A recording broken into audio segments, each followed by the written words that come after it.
Imagine this, you're in the middle of preparing dinner, the house is a mess, and your patience is wearing thin.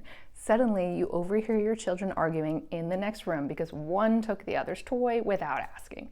Or perhaps your little one looks you straight in the eyes and offers you some very choice words in response to your request that you've just made. Sound familiar? Every parent has been there, navigating the choppy waters of guiding their children through the maze of growing up. How we respond to these moments can shape our children's future behavior, their understanding of right and wrong, and the strength of our parent-child bond. This is where the concept of positive discipline, and particularly my try again strategy, comes into play. Let's start out with understanding positive discipline. So first off, we need to get clear on the concept of positive discipline.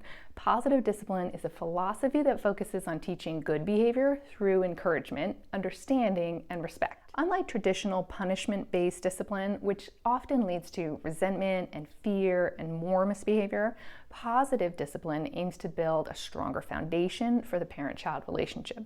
It's about guiding rather than controlling, teaching rather than punishing. Now, don't confuse this with permissive parenting. I have another episode called Which Parenting Style is Best, where you can learn more about parenting styles, but the gist is that there's one parenting style that clearly wins when it comes to setting our kids up for successful futures, and it does not involve being a pushover. Rather, it involves a balance between creating warm, loving, supporting environments for our children and imposing reasonable boundaries. Next, let's talk about why positive discipline triumphs over punishment.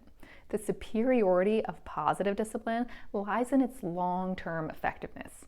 Children raised with positive discipline understand the reasons behind their actions and are more likely to internalize good behavior. It fosters independence, resilience, and problem-solving skills. Moreover, it strengthens the emotional bond between parent and child, ensuring that they feel loved and valued, even when they make mistakes. What I love about positive discipline is how it provides a solid foundation for developing a strong, lifelong relationship with your child, the kind where your child actually wants to spend time with you as an adult, while guiding them to grow to become kind, reasonable, responsible, and all the other good things that we want for our kids. Okay, now we're going to talk about the try again strategy. It's a cornerstone of positive discipline. It really exemplifies the positive discipline philosophy. It's a transformative approach that allows parents to effectively guide their children, focusing on teaching rather than punishing. With try again, parents allow children to correct their mistakes, encouraging learning from errors and making better choices in the future. The try again method offers many benefits, from reducing tantrums and misbehavior to building trust and strengthening relationships. By using this approach, parents can create a safe, loving, and structured environment that encourages growth, learning, and exploration. How do you implement the try again strategy? Let's break this down. First, step one. When your child behaves in an unwanted way, briefly provide corrective feedback in a calm, clear, and caring manner. For example, your brother may be ready to share that toy with you, but it's important that you ask him before taking it, just as you would like him to ask before taking your toys. Or, I'm guessing you didn't mean that to sound as rude and disrespectful towards me as it did. Or, I know chores aren't fun, but it's so much nicer for everyone present when we do them without whining. Step two, provide them with a chance for a redo by saying, please try again. For older children already trained in this technique, this is likely all of the prompting that you will need to use. For younger children, you may need to offer more suggestions to help them achieve a more desirable behavior that you'd like to see. For example, try again by saying, Billy, may I please use the red car now? Or try again by saying something like, Mom, do I need to turn off my game right now, or may I have a few more minutes to finish the battle I'm in? Or try again by saying something like, okay, Mom, I'll get my laundry put away right now. This is positive discipline at its best. Instead of immediately resorting to punishment, you explain why your child's behavior was hurtful or inappropriate. Then you give them the opportunity to approach the situation differently. They get to practice the more desirable behavior so that it will come more naturally in the future. Also, hurt feelings are repaired and the situation is peacefully resolved in a loving and supportive manner that maintains boundaries and expectations for appropriate behavior. The try again method is a game changer because it helps parents stay calm, focused, and consistent even in the most trying times.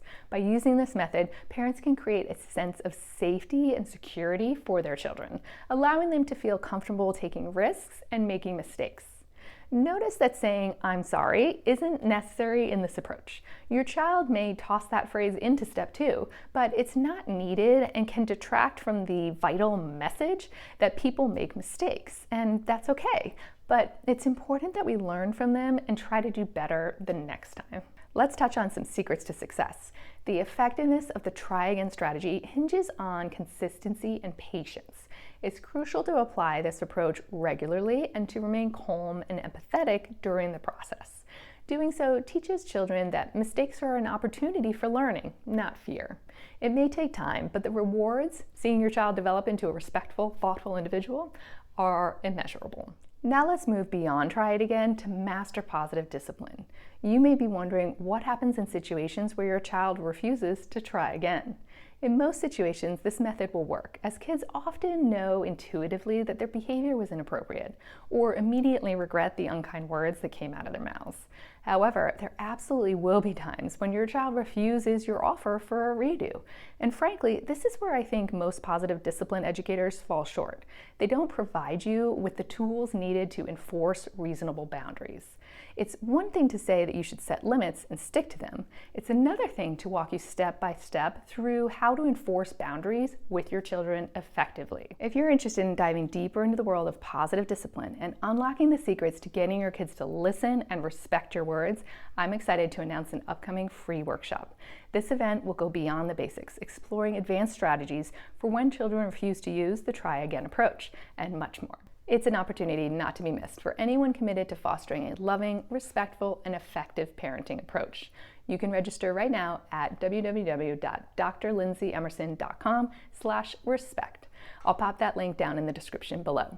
I hope to see you in my upcoming workshop, where I'll share with you my #1 tip for getting your child to listen to you and respect your words. Register at drlindsayemmerson.com/respect and get ready to say goodbye to parent-child standoffs and hello to mutual respect.